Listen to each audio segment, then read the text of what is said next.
और मेड़ता वो जोशीला इलाका है जिसने जो मन में ठान लिया वो करके ही दिखाया।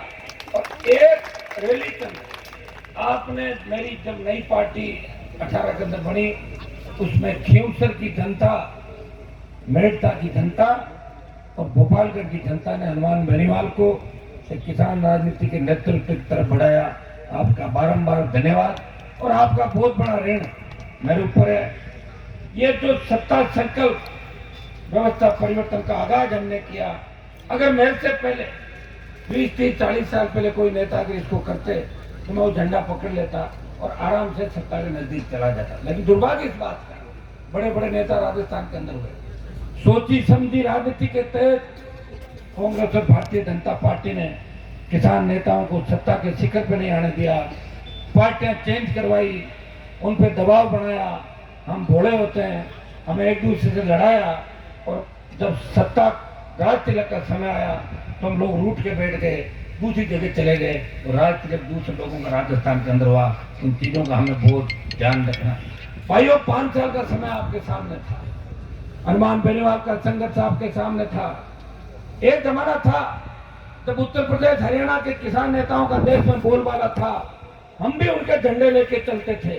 हमारे किसान भी जब कोई दिल्ली यूपी हरियाणा से नेता आता था उनकी जय जयकार करता था। हनुमान बेनीवाल लोकसभा के अंदर गया, वो मोदी के एनडीए के अंदर घटक दल का सदस्य था, परोसी थाली थी, मोदी सरकार मंत्री बना रही थी, आपको सारी चीजें पता है। लेकिन जब देश का किसान तकलीफ में था, हरियाणा, उत्तर प्रदेश और दिल्ली के किसान नेताओं ने मुझे एक बात कही कि हनुमान जी, वक्त आ गया है कि हमने इस इतिहास में लड़ाइयां लड़ी, अब वक्त आ गया कि राजस्थान उस ऋण को उतारे। मैंने कहा, मेरे से क्या बलिदान चाहते हो आप? आपसे ये बलिदान चाहते हैं कि आप राजस्थान का जो गुजरात दिल्ली का कनेक्शन है, इस NH 8 को जाम करो। तो मोदी की सत्ता अगर छोड़ते हो तो किसान बिल वापस हो सकता है। पूरा उत्तर भारत आपकी ओर देख रहा है, नागौर के किसान के बेटे की तरफ देख रहा है। भाइयों, मोदी की सत्ता को छोड़ के उन किसान नेताओं के साथ 70 दिन सड़क पर बैठ के और सत्ता छोड़ी और किसान बिलों को वापिस कराया। 2-3 दिन से आप मीडिया के अंदर देख रहे होंगे, एक खबर छप रही है कि पंजाब का हमारा एक भाई जो अग्निवीर भर्ती हुआ था, उसका शव, वो शहीद होता है, उसका शव आता है, उसका शव आता है एक एम्बुलेंस के अंदर, 4 आदमी आते हैं और उसके घर पे शव को रखे जाते हैं। एक शहीदों का सम्मान हुआ करता था, सम्मान हो रहा है, लेकिन अग्निवीर भर्ती के अंदर जो बच्चे जा रहे हैं उनको यही है कि नहीं तो शहीद का दर्जा मिलेगा और 25% को रखेंगे, 75 को वापस भेज देंगे। सेना के सम्मान में अगर देश का कोई सांसद सड़क पे आया जैसे मोदी से टक्कर लेने के लिए, लोकसभा और पार्टी मीटिंग और जोधपुर में 2 लाख जवानों की रैली करके संदेश दिया, प्रधानमंत्री जी मैं फिर आ रहा हूं दिल्ली की तरफ, तैयार हो जाओ, सेना के सम्मान को ठेस नहीं लगने देंगे। अग्निवीर के खिलाफ था, वो सेना के सम्मान में अग्निपथ योजना को वापस लेने की बात कर रहा था। किसान के बेटे में बहुत सारे MP देश के अंदर, बहुत सी पार्टियां जो मोदी की नीतियों का विरोध करती है, लेकिन अग्निपथ जैसी नीति के विरोध के अंदर सारे दलों ने मिलकर कोई ऐसा फार्मूला तय नहीं किया जिससे लोकसभा को ठप कराया जा सके। एक व्यक्ति आपकी लड़ाई लड़ रहा है और उसका परिणाम यह हुआ कि पहले अग्निवीर की जो भर्ती हुई उसमें यह तय हुआ कि 25% अग्निवीर को हम रखेंगे और 75% वापस भेज देंगे। लेकिन हमारे दबाव के अंदर, नौजवान किसानों के दबाव के अंदर, और जो सरकारें गई है भारतीय जनता पार्टी की 3-4 लगातार, मोदी सरकार डरी और अब यह तय किया कि 50% को हम सेना में रखेंगे और 50 को वापस भेजेंगे। आधी जीत आपकी हो गई, लेकिन मैं विश्वास दिलाता, थोड़ी हिम्मत रखना, अग्निपथ वापस होगा और फिर से देश के सेना का सम्मान लौटेगा, ये मैं आपको विश्वास दिलाता हूँ। समय लग सकता है, समय मुझे जब मेड़ता में एंटर हुआ, आज मैं 10 बजे घर से निकल गया, बड़ा तुम भी चलो 10 बजे कैसे निकल गया, मेरे पास समाचार है आप तो जल्दी आ रहे हो, सभा की तैयारी नहीं, तो मैं धीरे रुका थोड़ी देर। मेड़ता के अंदर मेरी इच्छा थी कि पूरे शहर के अंदर जाऊं। पहले मैं संडे का कार्यक्रम रख रहा था, इंदिरा जी ने कहा सोमवार को रखो, शहर के बाजार बंद रहते हैं, तो मैंने कहा मेड़ता तो अपना ही शहर है, वैसे तो आवश्यकता नहीं, इनकी इच्छा थी। तो पूरे शहर में रोड शो करता हुआ, ऐतिहासिक रोड शो आप लोगों ने कराया। जवानों में जोश था, किसान में उत्साह था और सर्व समाज यहाँ तक मुझे लेके आया। तो करते करते आप बताएं 10 बजे रवाना हुआ, 10:15 और 2 बज गई। समय निकलते हुए देरी नहीं लगती, समय तेजी से निकल रहा है। लेकिन इस तेजी से निकलते हुए समय के अंदर अपनी पूरी जवानी इस किसान कौम के खातिर बर्बाद करके अगर सत्ता छोड़ के सड़कों पे इस राजस्थान में कोई लड़ा, जिसने किसान कौम का सम्मान बढ़ाया, जिन्हें सामंती ताकतों को सोचने में मजबूर किया, जिसने मोदी को बार बार राजस्थान के चक्कर लगवाए, अमित शाह को राजस्थान के चक्कर लगवाए।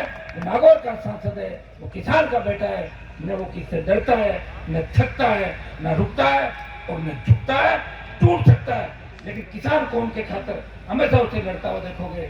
मेरे समाज के साथ साथ गुजर, गुना, यादव, मेघवाल, मुस्लिम, तमाम समाजों की बात अगर लोकसभा के अंदर ये कहने का जज्बा किसी के अंदर है कि जाट हाईकोर्ट जज क्यों नहीं है, मुसलमान हाईकोर्ट जज क्यों नहीं है, मीणा, गुजर, यादव हाईकोर्ट जज क्यों नहीं है, गुजर रेजिमेंट बनाओ, आई रेजिमेंट बनाओ, मेरे भाइयों को सम्मान मिले, पिछड़े लोगों को आगे कैसे लाया जाए, अगर ये कहने की ताकत किसी के अंदर है, वो नागौर के सांसद के अंदर ताकत है। वो किसी चीज की परवाह नहीं करता, क्योंकि आपका बड़ा आशीर्वाद मेरे साथ है और मैं उम्मीद करता हूँ इस बार भी आप ये पूरा आशीर्वाद मेरे साथ रखोगे। 18 से 23 का जो समय निकला कोरोना के अंदर, हमने बहुत कुछ खोया। 50 लाख मौतें कोरोना से देश के अंदर हुई, उसकी सीधी सीधी जिम्मेदारी है नरेंद्र मोदी की जिम्मेदारी है। पहला जब मरीज कोविड का आया था, अगर उस समय उस मरीज के आते ही उस मरीज को एडमिट करा के और इंटरनेशनल फ्लाइट रोक देते देश के अंदर, इस तरह कोविड नहीं फैलता। कोविड फैलने का कारण था 2 महीने लोकसभा चलाई और मोदी जी का मैंने भाषण सुना था लोकसभा के अंदर 20 जनवरी 2020 में। वो कह रहे थे कि मेरे इस विशाल भारत के अंदर कोविड नहीं आएगा। हम लोग खुश हुए, मोदी की बात हो गई ऊपर कहीं, कोविड नहीं आएगा। और फिर पता लगा आधे एमपी कोविड के अंदर, मैं तो खुद कोविड में मरते मरते बचा था, आपको पता, आपकी दुआएं थी, ईश्वर की कृपा थी। कई मंत्री ऊपर चले गए, सांसद चले गए, पत्रकार चले गए, अधिकारी चले गए, एक्टर चले गए। ये और दोबारा जब कोविड की लहर आई तो जवान बच्चों ने दम तोड़ा ऑक्सीजन सिलेंडर के लिए। हॉस्पिटल में एडमिट कराने के लिए फोन आते थे बड़े बड़े लोगों के, साहब जान बचा लो, अस्पताल में भर्ती करा दो। अस्पताल में भर्ती नहीं करते मरीजों को, एक ऑक्सीजन सिलेंडर दिला दो, रेमडेसिविर इंजेक्शन दिला दो, आईसीयू, वेंटिलेटर। हमने लोगों को दम तोड़ते हुए देखा था, इंसानियत दम तोड़ रही थी। मोदी जी, ये देश आपसे सवाल कर रहा है, कहां गई आपकी भावनाएं? पागल बना के लोगों को वोट लेना छोड़ो। आपने क्या क्या इस देश के अंदर जवान को मारा, किसान को बर्बाद किया, कोविड के अंदर पूरे देश को बर्बाद कर दिया और पेट्रोल डीजल 100 रुपए पार चला गया। जो 2014 के अंदर इनकी सरकार बनी थी तो पेट्रोल डीजल की कीमत 55-50 होगी, वो 100 पार चली गई। मैंने लोकसभा के अंदर मामला उठाया तो इनके मंत्री खड़े होकर बोले कि 7 स्टार होटल में खाना खाओगे तो बिल 7 स्टार का देना पड़ेगा, और ढाबे पे खाओगे तो ढाबे का देना पड़ेगा। अगर सड़क पे चलना है तो टोल देना होगा, गाड़ियां खरीदना बंद कर दो, महंगाई बढ़ेगी। इनके मंत्रियों के ये बयान इस लोकसभा के अंदर इस बात की ओर इंगित करते हैं, घमंड, अभिमान चूर चूर के बराबर। लेकिन दुर्भाग्य इस बात का कि सामने वाला पाड़ा भी कमजोर है। एक तरफ पप्पू है, एक तरफ गप्पू है। एक अपने जमाने में पहले प्रधान जी बैठे राम अवतार जी, ये मेरे से थोड़ी सी उम्र में बड़ा धन्यवाद जी बड़ा है। पहले रेडियो चलता था, ये रेडियो गपितान है, ये रेडियो गपितान है, फलाना कि अब गप गजट चालू, तो गप गजट देश की तरफ से चल रहा है। वो गप गजट ऐसा चल रहा है, ऐसे ही बात करना और मीडिया के अंदर वही बात छपना, उसी बात को दिखाना। क्योंकि आपको पता है अगर कोई मीडिया उनके खिलाफ छापता है तो ईडी छापा पटक देती है, उनके विज्ञापन बंद हो जाते हैं, तो मीडिया में कितनी लड़ाई लड़ेगा बताओ मुझे। हालात देखिए देश के, प्रदेश के, और उन किसान नेताओं को जो सड़कों पे लड़े नहीं, 4.5 साल बाद उनके अंदर अचानक से किसान जागृत हुआ। वो बोले हम इस कांग्रेस पार्टी को त्यागते हैं और मोदी जी के शरणम गच्छामि होते हैं। और शरणम गच्छामि क्यों हो रहे भाई? बोले हनुमान जी की वजह से हो रहे हैं। तो हनुमान जी के कांग्रेस के साथ तो हनुमान जी है जिन्होंने गहलोत के बेटे को हरा के तमाम किसान कौम की राजनीति का बदला ले लिया। जो गहलोत के वोट मांग रहे थे, कई लोगों तो अपने हाथों से गहलोत के बेटे को खाना खिलाता हूं, मैंने देखा है। देखा नहीं मेरे को लालच, मतलब अब तुम कमजोर हो, लड़ नहीं सकते। 4 घंटे बीजेपी ज्वाइन करें, पता लगे फिर कांग्रेस में रह, फाइल आ गई, इधर आ गए, फाइल आ गई, वो चले गए। तो एक चीज तो तय करो, हो कहां पे? अभी तो यही पता नहीं। मुझे तो लग रहा है कि चुनाव से पहले कोई पार्टी और बदलाबदी नहीं होता है, ऐसा लग रहा है मुझे। हो सकता है, पता नहीं चला। हाँ मेरा पता है, चाहे रिजल्ट कुछ भी आए, लड़ाई लड़ूंगा। और इतिहास ये कहेगा, एक लड़ाका था राजस्थान के अंदर जिसने भीख नहीं मांगी, कटोरा लेके लड़ाई लड़ी। मोदी की ईडी सीबीआई से नहीं लड़ा, गहलोत की ACB CID CB crime branch से नहीं लड़ा। वो अपने भाइयों के लिए लड़ता रहा।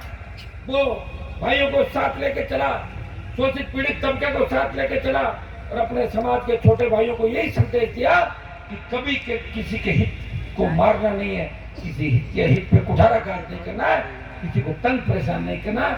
हमें नेतृत्व अगर करना है तो रखवाले बन के और रक्षक बन के लोगों की सेवा करनी है।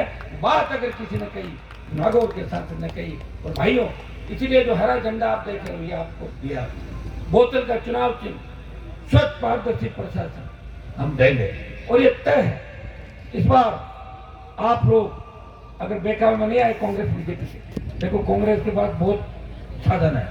5 साल में कांग्रेस जो लूट मचाई राजस्थान के अंदर, 12-13 से ज्यादा मंत्री और 40 से ज्यादा विधायकों पे रोज नया नया मुकदमा दर्ज हो रहा है। किसी पे दर्ज हो रहा है, किसी पे दर्ज होते होते बच रहा है, कोई अर्जी थाने में पड़ी है, थाने से वापिस आ रही है, लेन देन की बातें करिए तो आप रोज पढ़ रहे हो, सुबह शाम देखते रहो।